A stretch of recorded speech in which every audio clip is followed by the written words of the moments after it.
This is the last one for the day. I want to see if you can see this. I drew this picture of the heart, although it's really more number and spiral designations with electrical colors, thermal colors, interspirals, the negative end on the top, the positive end on the bottom. It's essentially a torus field or a toroidal, what's known as a torrent. Remember, if you used to go on, I used to get a kick out of this way.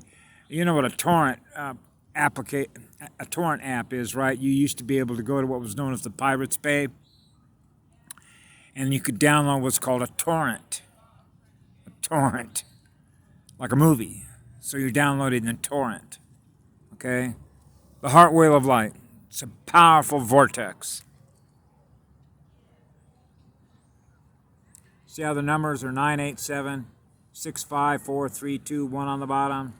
A, where you got electrical codes, the vortex up top, negative end, positive end.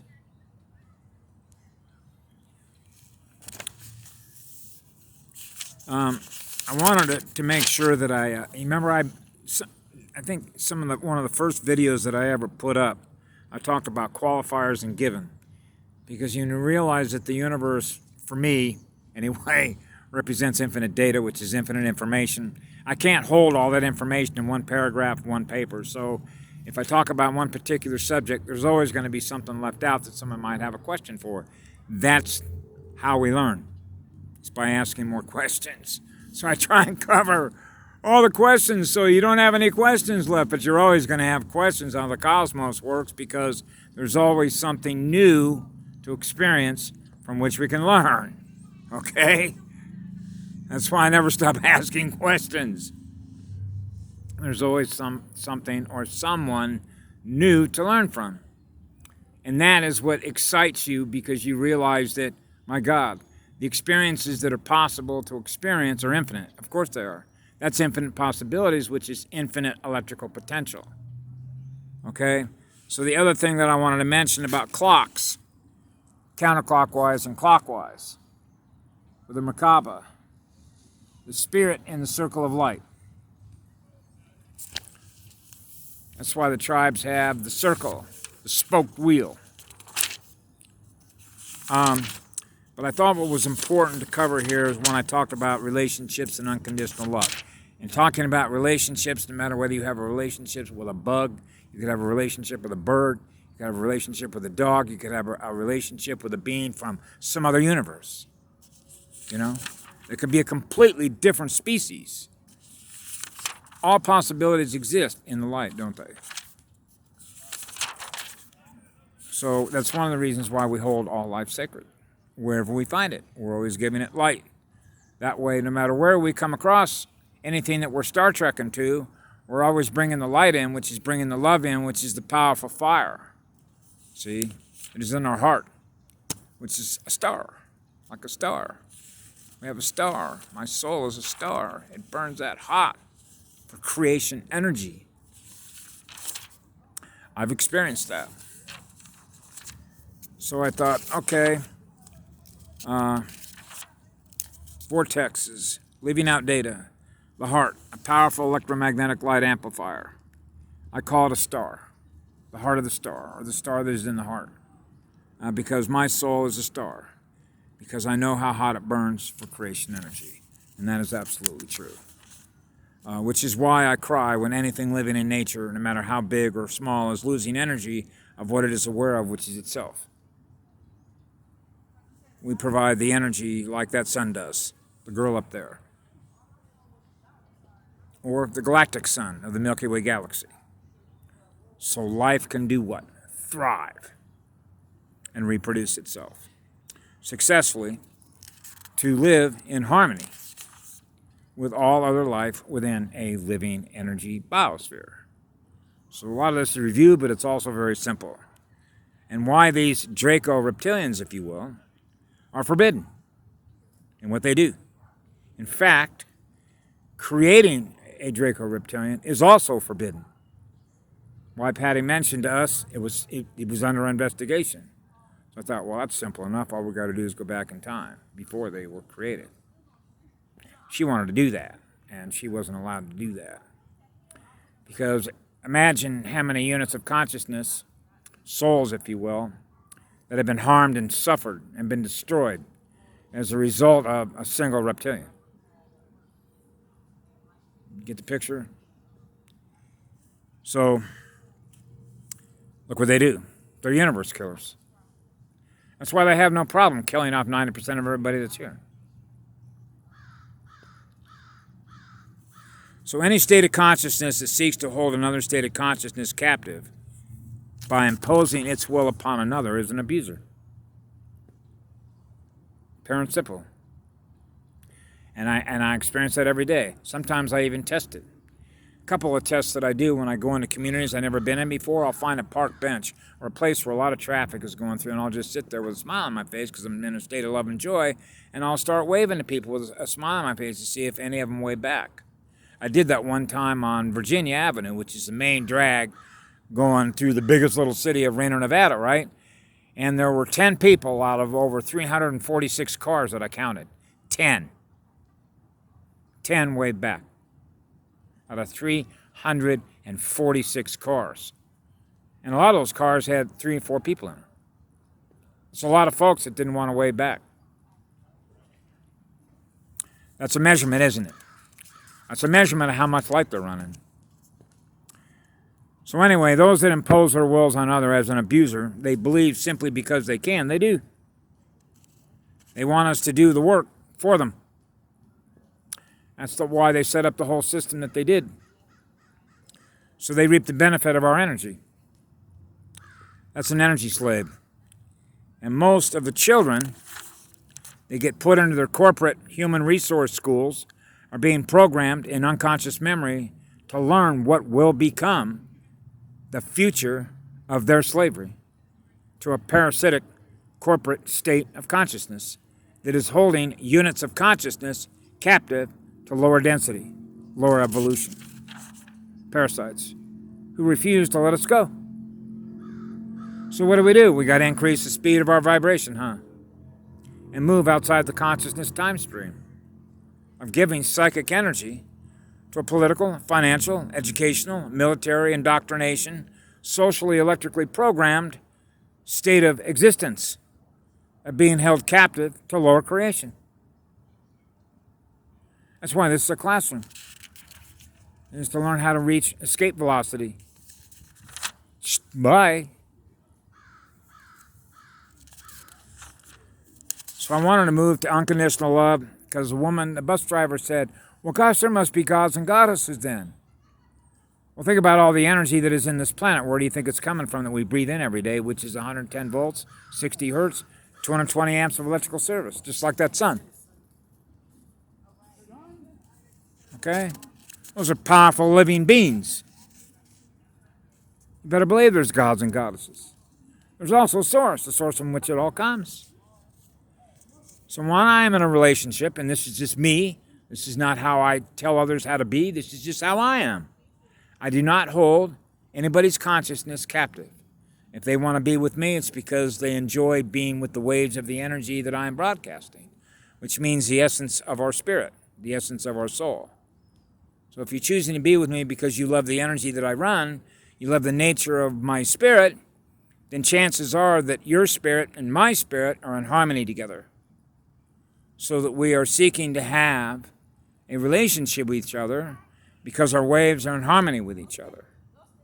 We're not feeding off each other like energetic vampires because the wave speeds are in direct sort of contradiction of each other, if you will, because you're canceling my energy or my energy's canceling out your energy. But if we understand how these harmonic waves of energy, of communication broadcast between each other work, then her and I, and you and her, or her and you, however you want to describe that, can begin to manage and master, particularly through your heart chakra, the spirals, the speed of the vortex in your heart, to produce very powerful electromagnetic waves of higher frequency vibrational experiences that you both have together. And from that, we take a learning journey together, which is a spiritual pathway.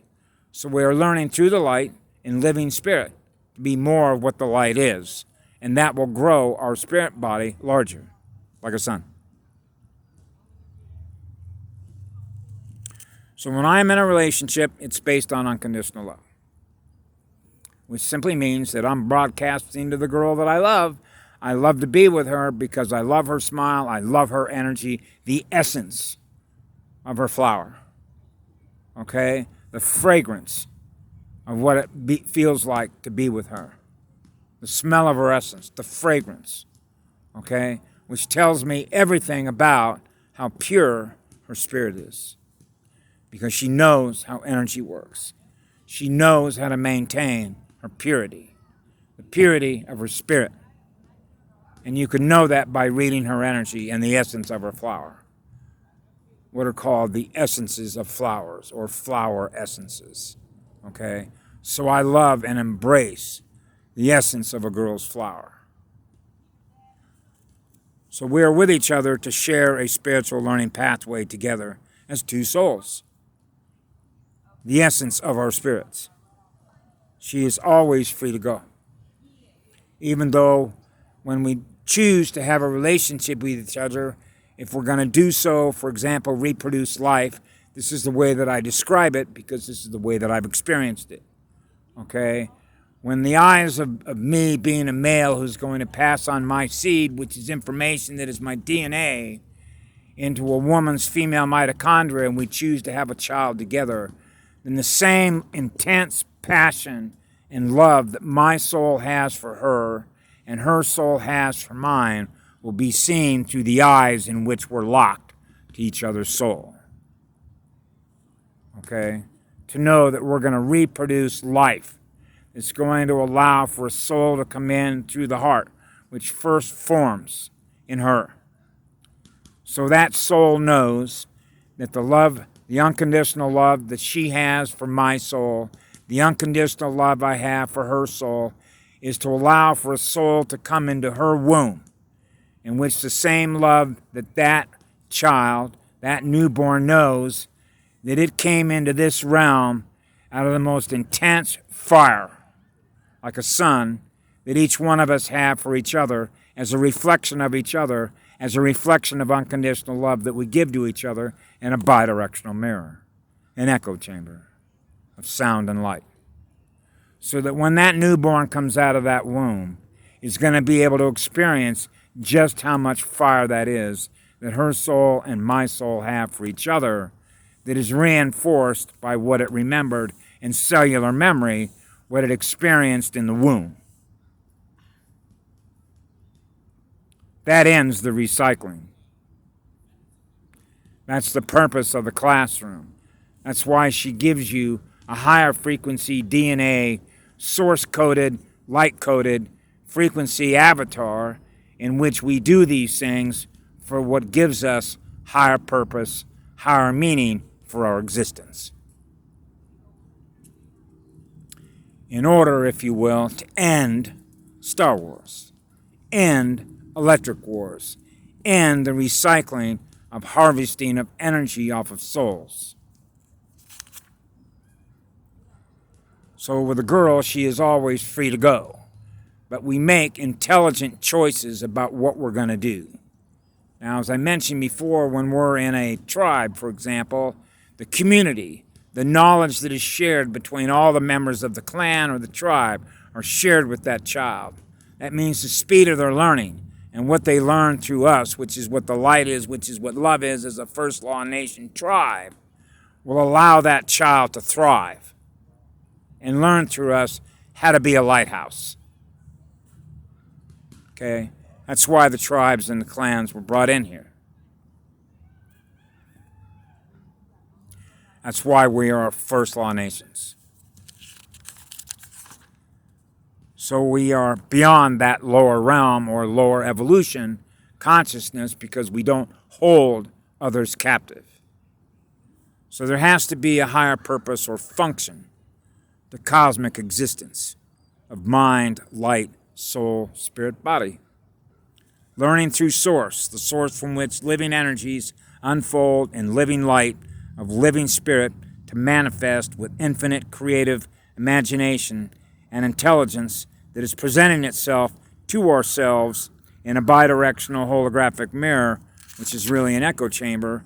So we are a reflection of each other in the mirror of what love creates out of living energy to experience who we are as living spirit, what we imagine and share with others that we communicate with. And for me, that's obviously real simple, okay? Because that's how it works with me. I simply share how it works with me, how I experience being me with the rest of the cosmos. So this becomes, if you will, a student sharing with other students, or a teacher with sharing other students who've yet to learn the things that we've experienced, because they will learn through the experiences that we've had what is possible. When you measure that on the electrical level, it means the electrical potential, the power of the magnetic light amplifier in our heart to spin a very powerful vortex, which increases the rate of our vibration, which increases the state of our awareness. And when your state of awareness is higher than a parasite, then you're an energy giver, naturally, because you're getting more of what it is that you are from the cosmos, because the cosmos is intelligence. It's highly intelligent. It knows what it's doing. There is a cosmic order in place. And it's to produce more lighthouses, to expand the universe of what love is that we use to create it with. So I'll leave you with that for the day. That pretty much sums it up. Okay? Bye now. I love you all.